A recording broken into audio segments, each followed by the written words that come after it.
Good morning, everybody. I love that video of a kid just running through a field with all that freedom and all that life to live. I love thinking about that and talking about it.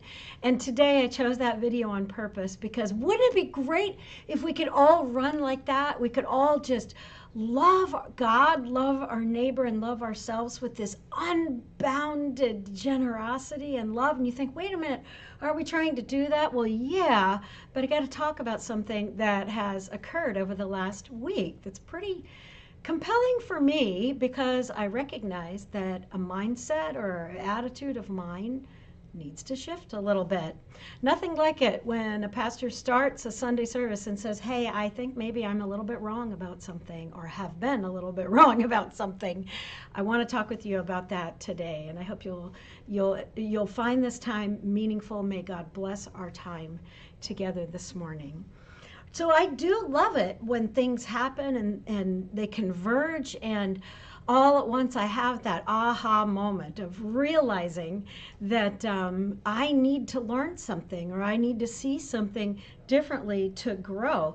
You know, one of the things here is we've been working on the development of this odd-shaped organization for quite a while. And so there's several things that have been going on that I really want to talk about a little bit today. Now, when I say odd-shaped organization, I'm not talking about you personally. You might be odd-shaped, but I'm not saying that. I'm saying that this organization is odd-shaped. It is not a normal church at all anymore. And it's so hard because people really expect us to be a normal church. We've been working on this continuous growth of this incredible generosity ministry of Matthew 25 that includes the drive-thrus and the Friday food giveaway and the Dignity Pantry and so many other beautiful, beautiful works here.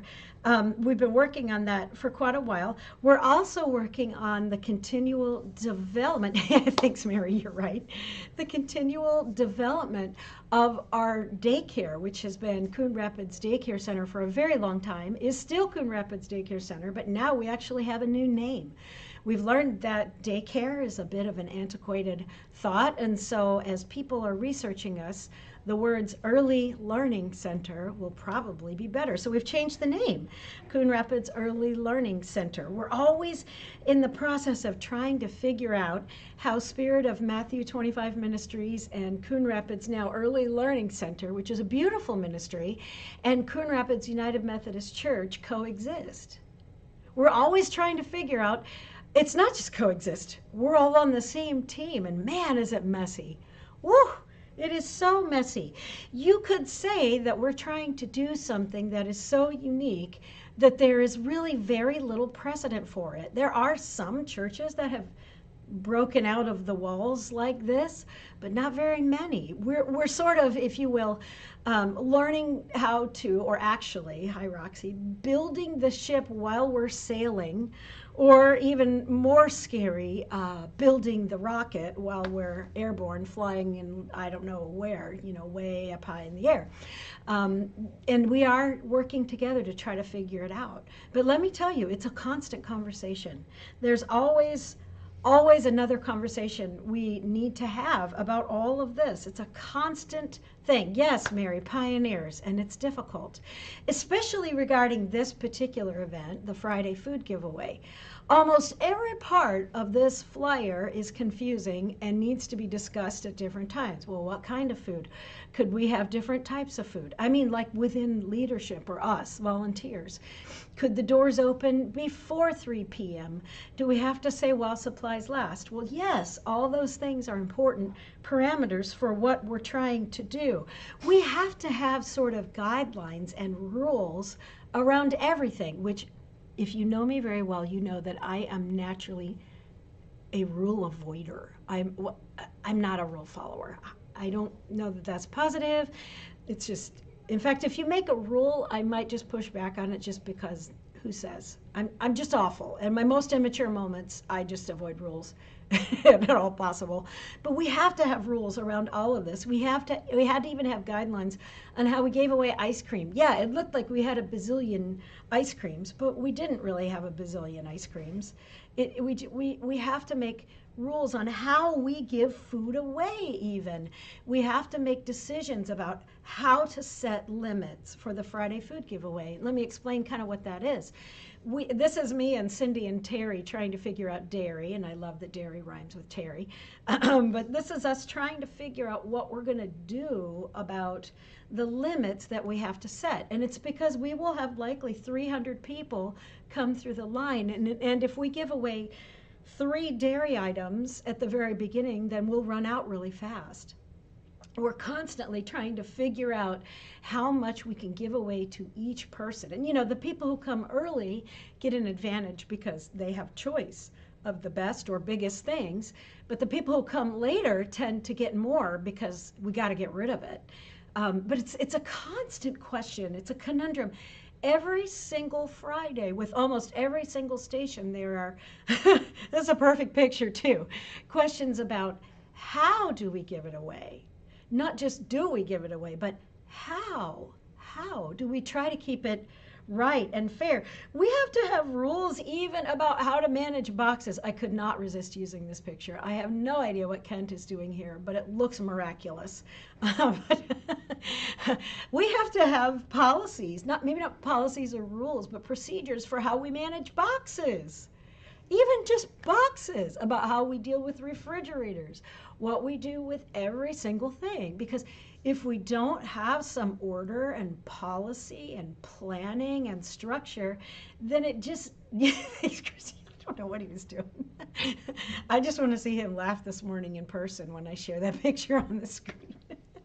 Anyway, we are constantly trying to figure out how to do things. Everything we do needs process, policy, and even boundaries. And I keep seeing the need for that. Well, let's just say that's all I've been thinking about. That's the only thing. So we've got this element of how do we develop Matthew 25 in a way that makes sense. Well, we've also been working on the Jerusalem Council.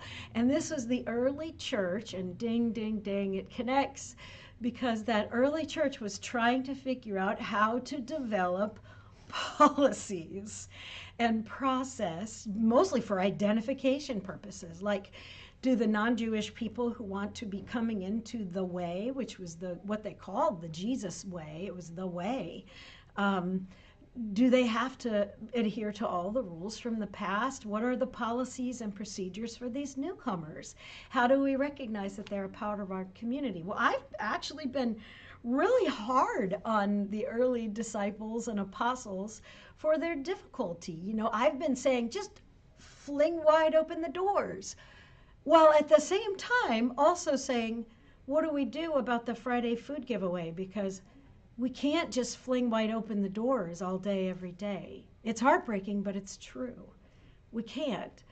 We have to kind of manage things better than that. So I've been dogging the early disciples and even the Pharisees through multiple sermons for months, and at the same time not really adding up that we're doing the same thing. I had to learn, but I didn't catch on with this for quite a while. You know, I really didn't. People have experienced conflict over God's instructions and intentions all along, but I didn't really figure out that these things were connected, that in my preaching and in my doing there was a dissonance. I don't like the rules in my preaching, and yet I recognize we need the procedures and rules. I don't like them there either, in our Friday food giveaway and in all our ministries. And you're thinking, gosh, Diana, that's really obvious. Why didn't you recognize that those two things are necessary and in conflict? These two things, the development of this strange shaped organization that is a very weird shaped, if you'll call it, I don't know what you'd call it, church, yes, and the early church development are really highly related. Why didn't I realize it? I had to have one more thing happen before I could go, oh, this is what I would call a Holy Spirit moment, because here's what happened. In order for me to realize that I was living in a dissonance, a theological dissonance, and I was teaching a dissonance, so I apologize for that. This is what had to happen. This week, I got robbed. Yep, I got robbed. I sure did. Every morning for several days now, I have woken up to realize that I have been robbed. Even today, every time, every day, I have woken up to realize that I have been robbed. Here's my picture. Wait a minute, where's the rest of my images? Hang on. I see. I apologize, guys. I got to go back to the beginning of this just a second because I got to figure out why my slides didn't advance properly. Hold on just a second. They don't want to. Okay, let me go backwards and get this right. Once in a while, we use free software for this, and once in a while, it just doesn't like me. So let me go backwards. Here we are. Aha! We have this porch garden, and we have this garden on our porch because obviously the critters will eat anything that's down on the regular ground, and also because trees have grown and it makes our regular garden too shady, which you can just sort of see off on the right side there, sort of. And so I've been growing squash, I've been growing cucumber and mint, and I got thyme up there, and I got kale, and I got peppers, and I got all kinds of cool stuff, lots of basil, lots of kale. I've got jalapenos, banana peppers, all sorts of things growing. I've got tomatoes just growing in these giant pots up on my porch, and they're all going to ripen soon. By the way, these little black tomatoes, holy cow, are they good when they eventually turn red. But if you try to eat one before it turns red, you will be very mad at yourself. Just lots of these. And because of the theft that has been occurring in my yard, I put my green beans up on my table because I'm assuming they will not figure out how to get them off of the table. You guys, look at what's going on. Look. Seriously. What is happening here? This is not okay with me. I've been robbed. I mean, we have been robbed every day. It's just not cool. It's not cool at all. Look, even this morning, I took a video before the sun came up because I get up before the sun comes up most every day, usually. Look. I thought I picked every tomato that it was even remotely in the possibility of getting robbed. Look at this. They ate a green tomato. They tried to get one of those little black ones down too. You see that? There's part of that smashed up. Spit it right out. Who's doing this? I'm looking out. I can't see or hear anything. Of course, it's too late. I know. Some of you are going to just go crazy and telling me how to prevent this from happening. Don't worry. That's not the point of the sermon, but you can tell me anyway because I don't know what to do. But see, this is a dissonance for me too.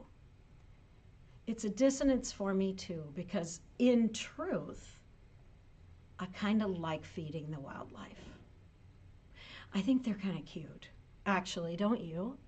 I think they're kind of cool. Like the other night I was driving home in the dark and a whole family all of a sudden in the street in front of me, all these little eyeballs. It was a whole family of trash pandas, AKA raccoons. I think they're cute. They're probably not the problem, otherwise I would have no food left. But we have possum, we have all kinds, we have squirrels, all kinds of critters that are obviously enjoying my produce. The problem is I kind of like feeding them because they're so darn cute. Have you guys ever heard of this internet sensation? His name is Chunk. And I think Chunk's really adorable. He's been around for a very long time. The family who set up this camera was just shocked at how Chunk would just come and stand right in front of the camera and brazenly eat their produce. So they ended up actually building a garden for Chunk. Do you guys know what I'm talking about that? People who build gardens for the wildlife and then section off the rest of it for human beings. I don't know, you guys. It's a conflict for me because I kind of like the idea of feeding the wildlife, don't you? Go to YouTube and look up Chunk. You won't believe it. It's so much material. I kind of like them. So what do I do about this? How do I manage the wildlife? Because the food that we're growing on our porch is actually all organic. It's super healthy food for people. And if the wildlife stops eating it, I'll start bringing it for the Friday food giveaway, as many of you do. And I want to tell you that right now. If you are inundated with zucchini and cucumber, bring them here. I promise you, they'll go home with people who will eat them and not just feed them to the wildlife. Okay? How do I feed the wildlife on my porch? while also maintaining something that needs to be maintained. I know you're thinking, just put barriers around it, but think about this.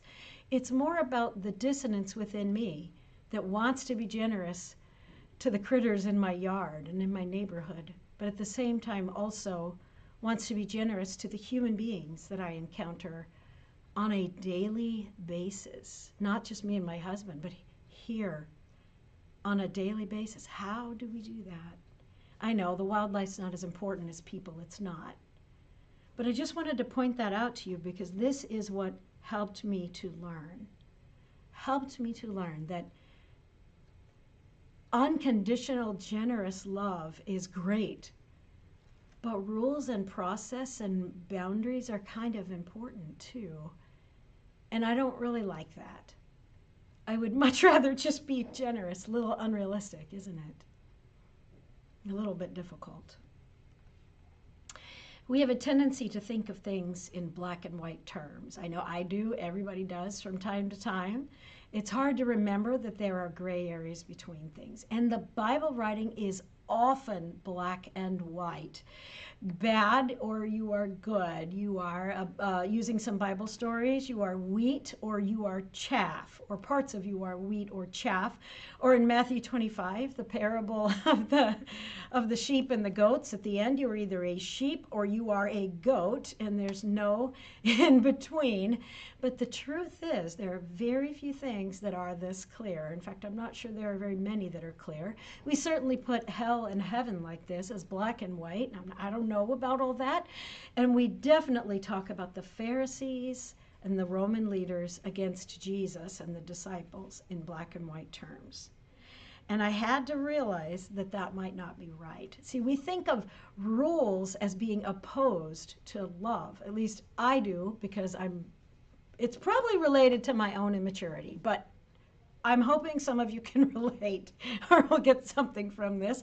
I think of the rules as law, policy, and order, actually restricting love. Why do we have to do that? I think of it as a gavel that judges when you step out of line.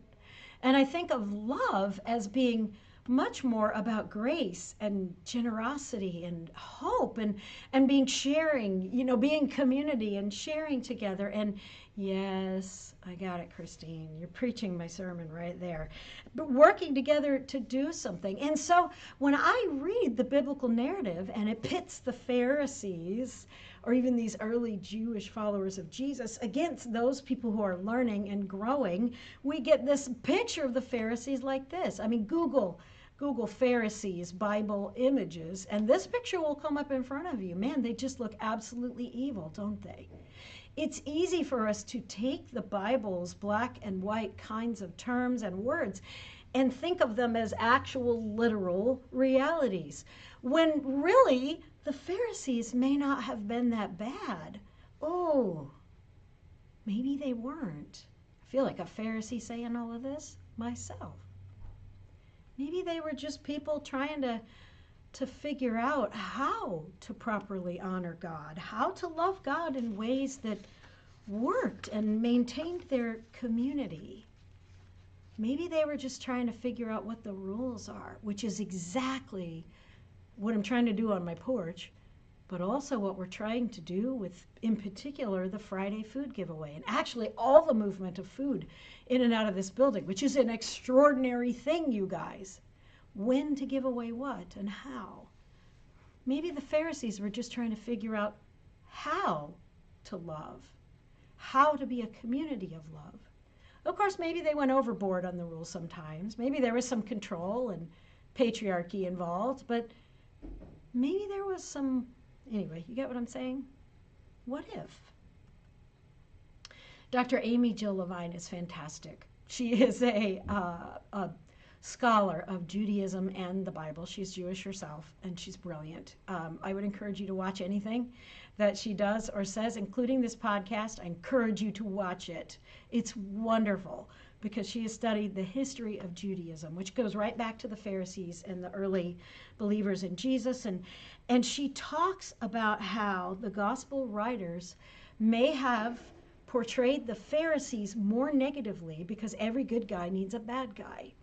I think that's really sad because I bought it, and maybe it was just a foil, a good guy. Jesus needed a bad guy. The Pharisees, that's how you create the story. And I'm not saying it's all story. What I'm saying is that they chose what to write about and what not to write about. And she talks about how that's just really too bad that they do that and that we believe it that way, because there are a lot of Pharisees in the Bible who, she says, quote, turn out to be actually quite lovely. Pharisees that are lovely. And she's right about that.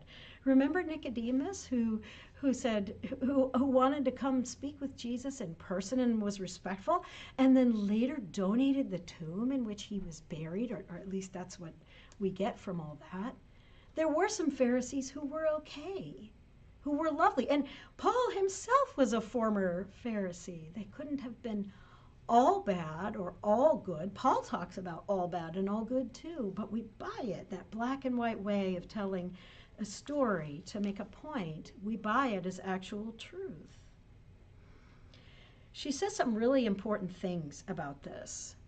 She says that by making the Pharisees into the bad guys, we sell Jesus short, as if Jesus needs a bad guy to look good. Listen to her words. I think it's great. She says, I don't think one needs to make Judaism look bad in order to make Jesus look good. Think about how human beings even do this with each other. We need to make someone else look bad so we look good. Churches do this. We make them look bad so we look good. It's not very functional, is it? And what typically happens is, she says, the worse one can make the Pharisees, the better Jesus looks in contrast. But look what she says. I think that's maligning the Pharisees. And I think it's selling Jesus really, really short. Ah, Dr. Levine, you're blowing my mind again. You're getting at my heart. She's right. This realization helped correct a lot of my thinking about evil versus good, the bad Pharisees and the good Jesus followers.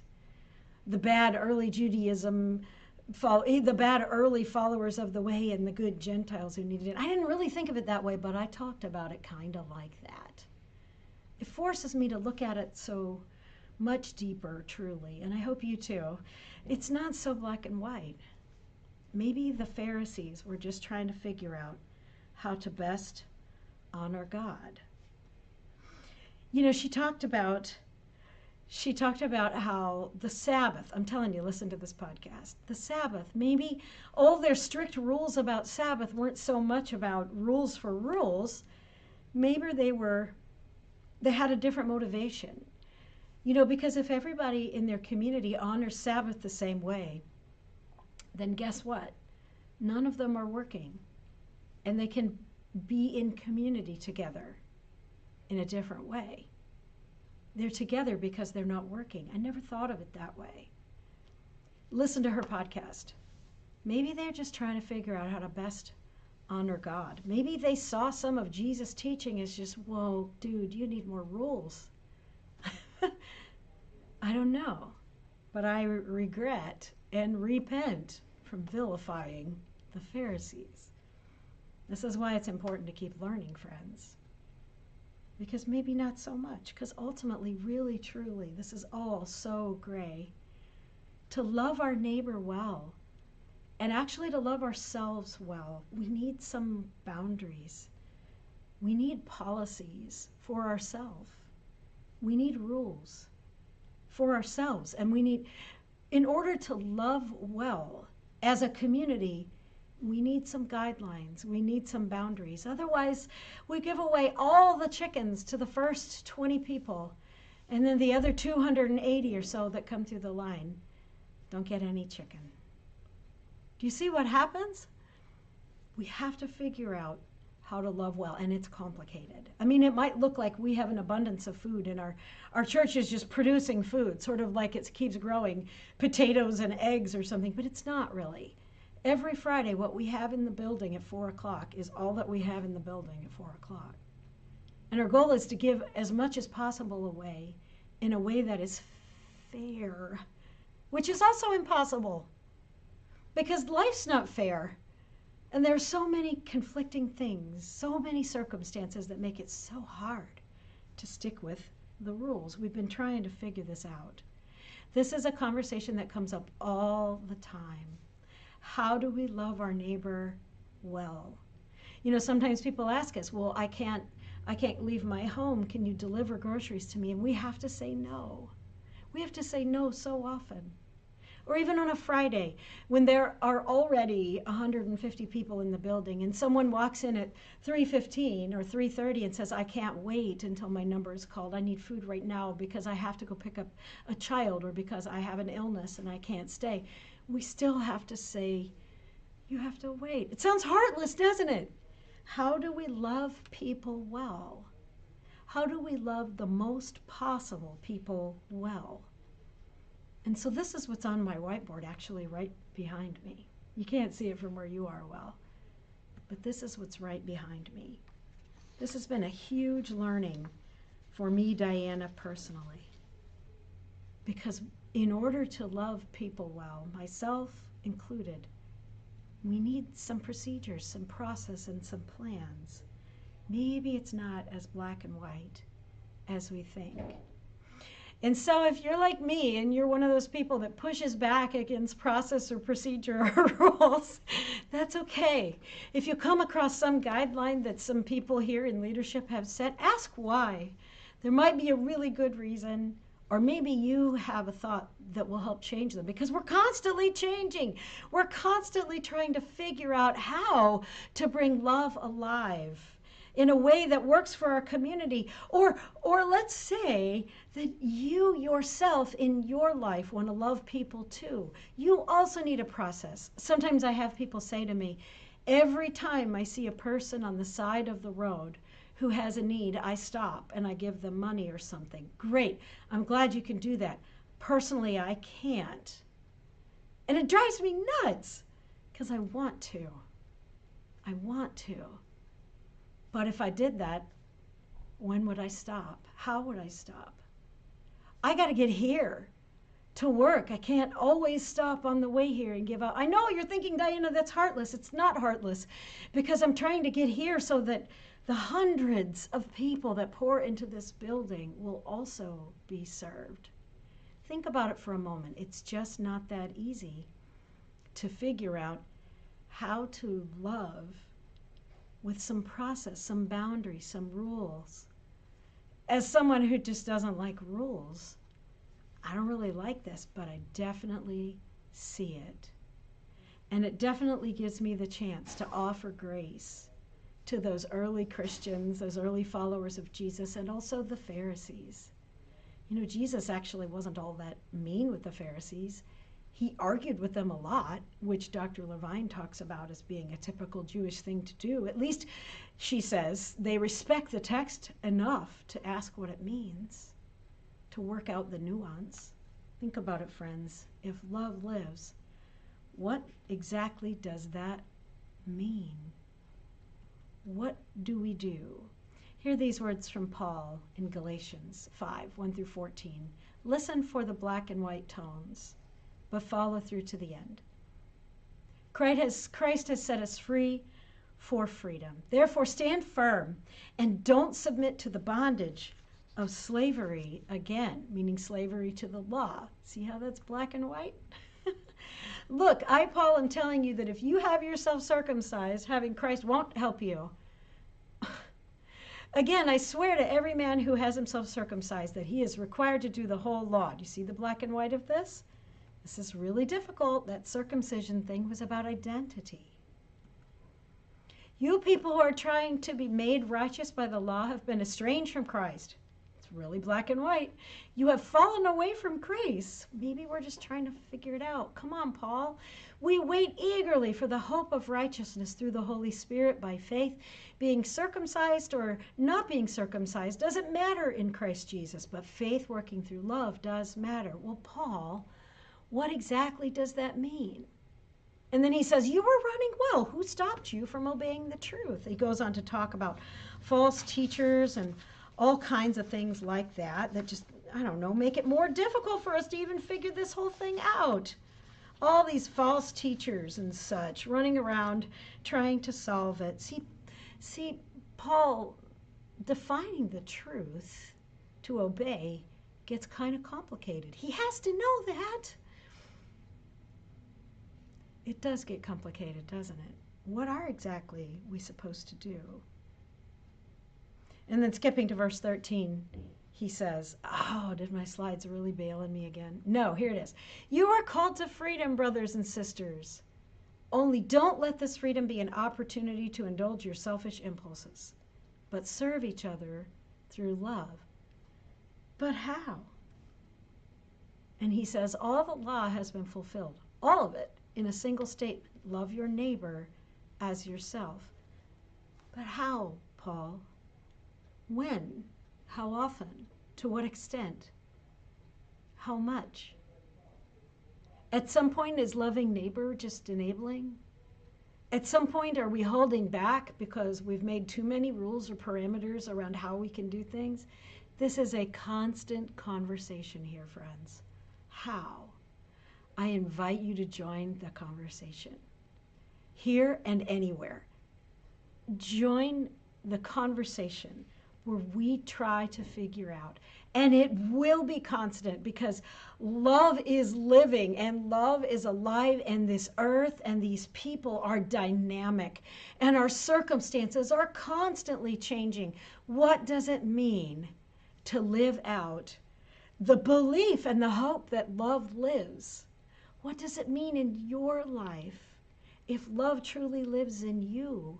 What ways do you need to give of yourself more?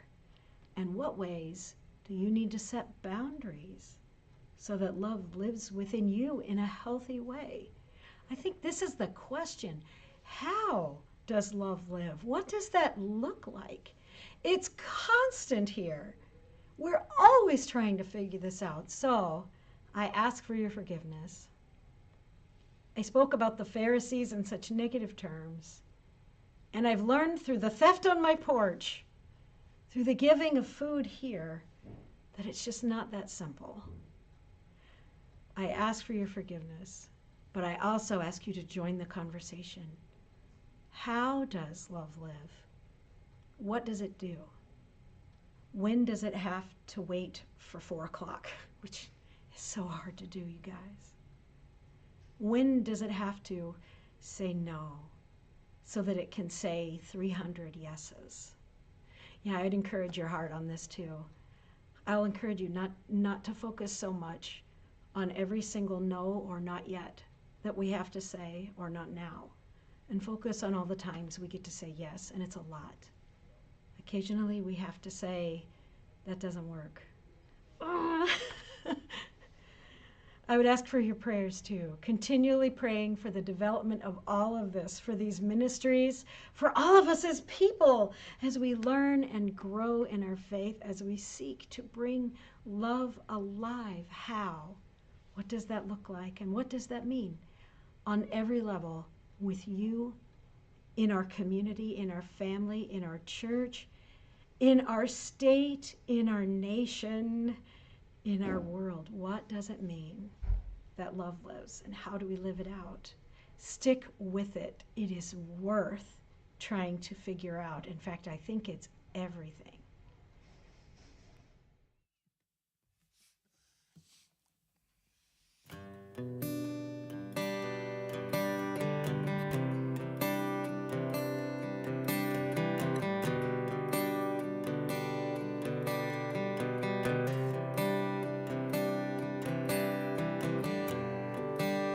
Worthy of every song we could ever sing, worthy of all the praise we could ever bring, worthy of every breath we could ever breathe. We live for you.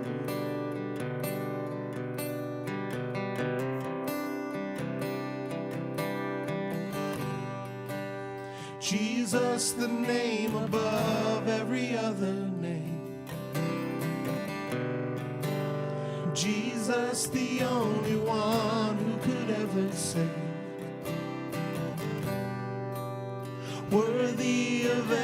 breath we could ever breathe.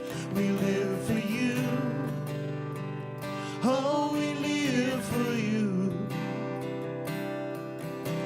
And holy, there is no one like you. There is none beside you. Open up my eyes in wonder and show me who you are and fill me with your heart and lead me in love to those around me.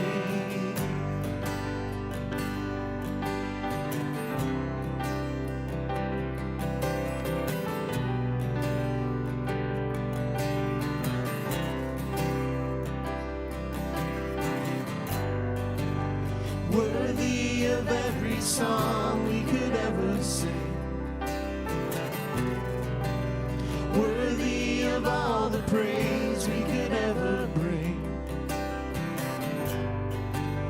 worthy of every breath we could ever breathe. We live for you.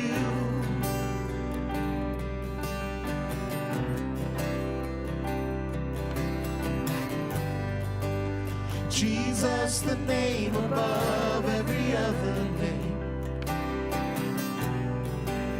Jesus, the only one who could ever save. Worthy of every breath we could ever breathe. We live for you. Oh, we live for you. And holy, there is no one like you. There is none beside you. Open up my eyes in wonder and show me who you are and fill me with your heart and lead me in love to those around me.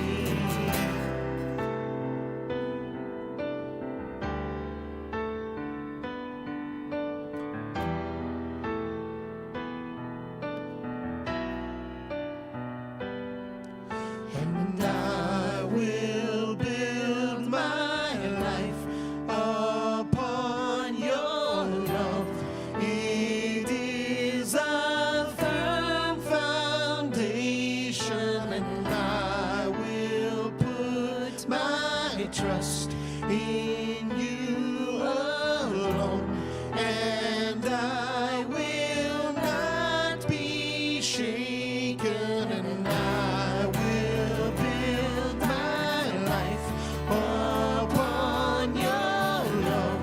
It is a firm foundation, and I will put my trust in you alone.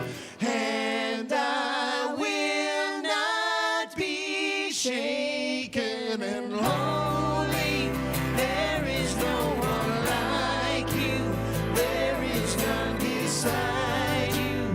Open up my eyes in wonder and show me who you are and fill me with your heart and lead me in love to those around me.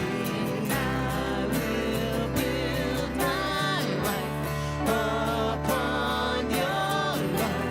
It is a firm foundation, and I will put my trust in you alone. And I will not be shaken.